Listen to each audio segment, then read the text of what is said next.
Cinema മേഖലയിലെ തൊഴുത്തിൽ കുത്ത് സിനിമാ വ്യവസായത്തെ തകർക്കുന്നതായി MLA AC മൊയ്തീൻ. കുന്നംകുളത്ത് നടന്ന TR 2024 എന്ന സിനിമയുടെ ഓഡിയോ ലോഞ്ചിങ്ങുമായി ബന്ധപ്പെട്ട് നടത്തിയ ഉദ്ഘാടന പ്രസംഗത്തിലാണ് MLA ഇക്കാര്യം വ്യക്തമാക്കിയത്. നിരവധി പേർക്ക് തൊഴിൽ നൽകുന്ന സിനിമാ മേഖലയിൽ പരസ്പരമുള്ള തൊഴുത്തിൽ കുത്ത് പ്രതിസന്ധി സൃഷ്ടിക്കുന്നുവെന്നും MLA പറഞ്ഞു. കോവിഡിന് ശേഷം ജനങ്ങളെ കൂട്ടായ്മയിലേക്ക് ആകർഷിച്ച മാധ്യമമാണ് സിനിമയെന്നും അദ്ദേഹം കൂട്ടിച്ചേർത്തു. ശിവജി ഗുരുവായൂർ അടക്കമുള്ളവർ സദസ്സിലിരിക്കുമ്പോഴാണ് MLAയുടെ ഈ പരാമർശം.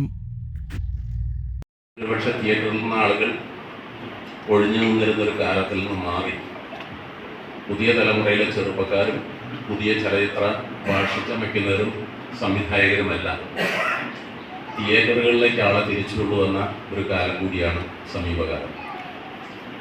പക്ഷേ സിനിമയ്ക്ക് ഉള്ളിലെ തൊഴുത്തിൽ കുത്ത് പലപ്പോഴും സിനിമയ്ക്ക് തന്നെ വിനയായി വരുന്നു എന്നുള്ള സ്ഥിതിയിൽ